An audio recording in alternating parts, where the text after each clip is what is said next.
and welcome to KPMG's 10 Minutes of Tax, where we take a deep dive at topical tax issues. Today, we're looking at VAT and Customs post-Brexit. My name is Glenn Reynolds. I'm Head of Indirect Tax at KPMG in Ireland, and today I'm delighted to be joined by my colleague Etna Kennan, a Director in our Indirect Tax Group, and Richard Cowley, a Principal in our Indirect Tax Group.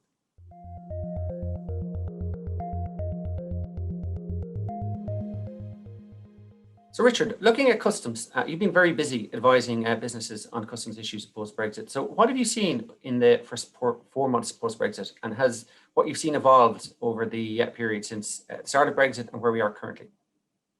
Well, I think the changes over the past few months are that we've moved from planning phase into implementation phase, Glenn. So, a lot of clients would have done quite a significant amount of planning around Brexit. Other clients took a view that we'll a wait and see approach to see what would come out. And obviously the deal came out towards the end of December. Didn't give a huge amount of time for people to get their heads around what it actually meant and how it affected their business. But there's been, since then, people have begun to understood what the benefits of the deal are and how they can actually be implemented in practice within their business.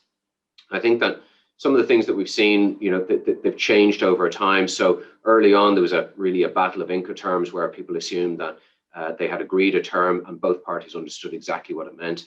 That hasn't actually always worked as smoothly as possible, and that has meant some delays at the ports, but ultimately they will come through. But there needs to be a bit of an understanding between vendor and purchaser as to whose responsibility is to clear the goods at import and to actually have the framework in place to deal with the regulatory side of that. I think as well as that, stocks have been, there's a lot of stockpiling being done in the lead up to Brexit. Those have been whittled down, probably delayed the intensity in terms of the declarations that would have been necessary, but that has really come through now. So there's a huge amount of declaration work that's been done. We have seen that the quality of the declarations made aren't always 100%. They're not always consistent. We have seen errors coming through. Those can be rectified, but it's important that people keep their eye out as to what's happening within the business.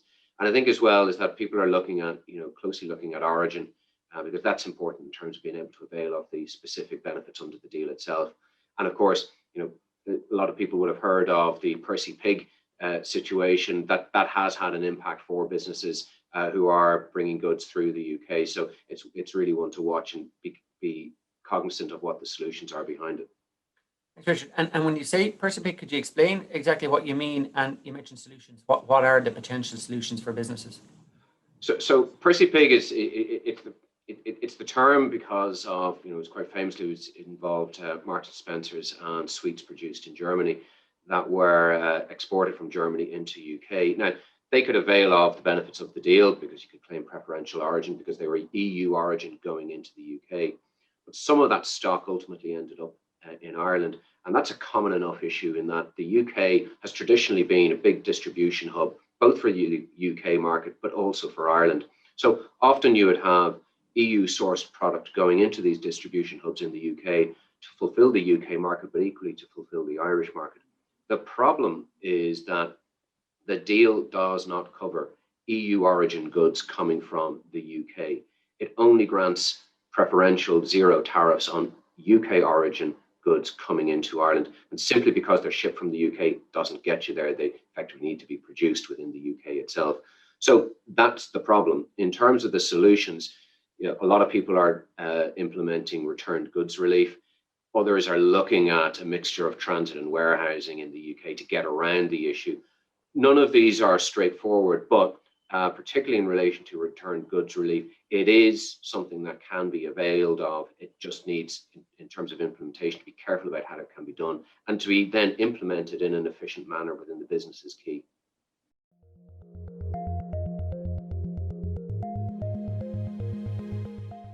And Etna, so Brexit is not just about customs. We're also seeing some VAT implications and VAT issues arising for businesses. What have you seen over the last 4 months? Yeah, thanks, Glenn. So since 1 January 2021, import VAT can be dealt with by election in a VAT return manner. So instead of paying at a point of entry, a VAT registered business that's registered for customs and excise can deal with VAT through the return, and that can really lead to VAT cash flow savings where there's VAT recovery. The quid pro quo is that there is a requirement on data, and businesses are dealing with some difficulties with that. It might be possible to avail of information from revenue, but there's normally an exercise for business to look at what the import value is of goods coming in, not just from Great Britain, but also from non-EU countries where this procedure is being availed of, and to look at, for example, invoices in the AP system, but to see whether these need to be increased by, for example, transport costs to identify the amount that needs to go into the return. And the importance of this is that if the return is not filed correctly, there could be an interest exposure for the business, even if there's VAT recovery. We're also seeing outside of that, so outside of importers, that businesses are also paying attention to rules such as use and enjoyment that previously may not have been relevant. So an example here is where services are being provided. They're being provided from Ireland to a non-EU customer, so a UK customer, such as leasing movable equipment. But the equipment that's being leased is actually being used and enjoyed in Ireland. What you can see there is an Irish VAT liability arising on that lease rental. Or conversely, if a UK lessor was providing the service, you could see UK VAT arising. So this is a situation as well where businesses need to understand the impact, if any, of Brexit and the recharacterisation of the UK as a non-EU country on their services that they're supplying and also buying in. It's not all bad news, of course, in the financial services sector.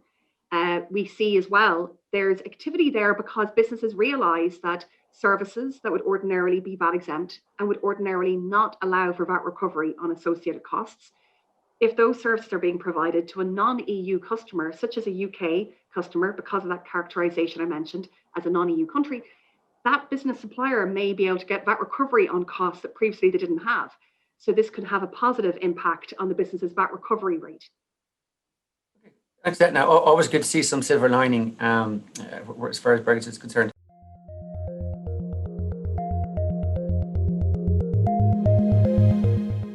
Richard, maybe if I might ask you, what would you advise businesses to focus on over the coming 3 months from a customs perspective?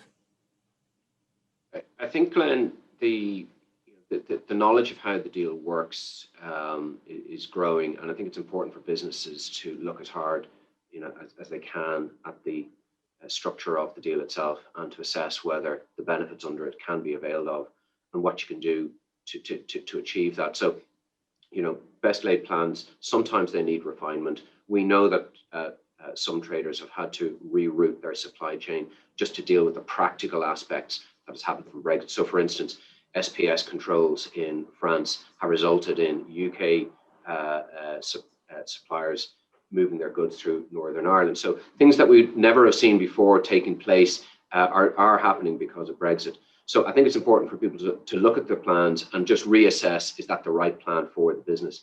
I think as well, we need to be mindful that there will be increased revenue audit as a result of Brexit. We've seen that already with a number of our clients. So it's important that because of the higher incidence of declarations, that they are accurate. We know that that is not always happening. So I think as a check now and as a continuous check, it would be important for clients to carry out a review in relation to the declarations that have been filed for their accuracy and to ensure that neither an under or overpayment of customs duty has arisen. And also look at the control framework that you have in terms of being able to implement your customs procedures. Look as well as if you have put in place a special procedure, such as in processing, such as warehousing, just take a minute to look at those and assess, are they being done correctly? And that'll avoid a longer term issue. Thanks, Richard. And that was very, very informative and very helpful. My 3 key takeaways are: don't forget about VAT, in particular, watch out for PIVA and make sure you're doing it correctly. I think, Richard, you said customs declarations are really important. Make sure to be completed accurately. And the key thing is to do it now and don't wait down the line. Take a look at your customs processes. Make sure it's working as efficiently and cost effective as it is, and do it now rather than later. Because if there are errors, avoid them building up in the system. Thank you very much.